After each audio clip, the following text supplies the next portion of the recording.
नमस्कार, the news now के 2 PM bulletin में आपका स्वागत है। मैं हूं आपके साथ रोमी केरनी और आइए नजर डालते हैं इस समय तक की बड़ी खबरों पर।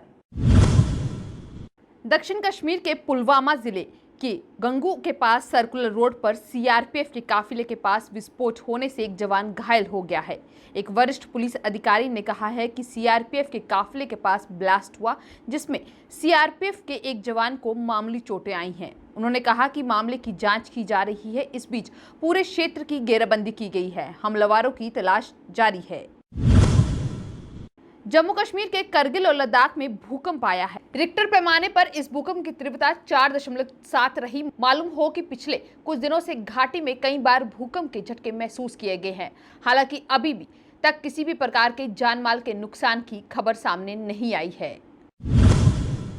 अमरनाथ यात्रा की तैयारियों के बीच आज यानी कि रविवार को व्यास पूर्णिमा पर पवित्र छड़ी मुबारक के संरक्षण और दशनामी अखाड़े के महंत दीपेंद्र गिरी पहलगाम में लिद्दर दरिया के किनारे स्थित शिव मंदिर में भूमि पूजन और ध्वजारोहण करेंगे। इसके साथ ही पौराणिक मान्यताओं के मुताबिक श्री अमरनाथ जी की वार्षिक तीर्थ यात्रा का आरंभ माना जाता है।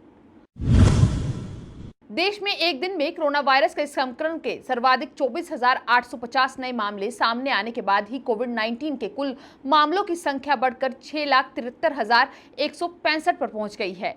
पिछले 24 घंटों में इस महामारी में से 613 लोगों की मौत हो चुकी है और मृतकों की संख्या बढ़कर 19,258 हो गई है। केंद्रीय स्वास्थ्य मंत्रालय के आंकड़ों में यह जानकारी दी गई है। देश में लगातार तीसरे दिन कोरोना वायरस संक्रमण के मामले 20,000 से अधिक आए हैं। रविवार सुबह 8 बजे तक जारी ताजा आंकड़ों के अनुसार देश में अब तक 4,09,082 लोग संक्रमण से उबर चुके हैं। वहीं एक रोगी देश छोड़कर जा चुका है।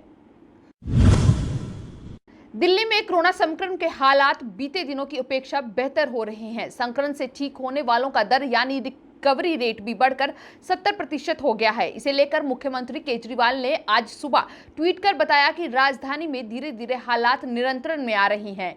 उन्होंने ट्वीट किया कि दिल्ली में अब तक अधिक से अधिक कोरोना मरीज घरों में ही रहकर रिकवर हो रहे हैं। अस्पताल में भर्ती होने वाले कोरोना मरीजों की संख्या बहुत कम रह गई है, जबकि पिछले सप्ताह प्रतिदिन करीब 23,000 नए मरीज सामने आए।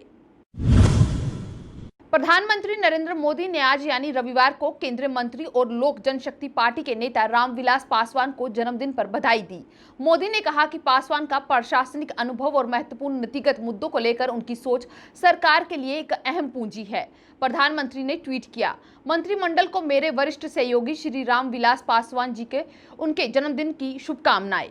पासवान जी का प्रमुख नीतिगत मुद्दों पर प्रशासनिक अनुभव और अंतर्दृष्टि हमारी सरकार के लिए एक बड़ी संपत्ति है।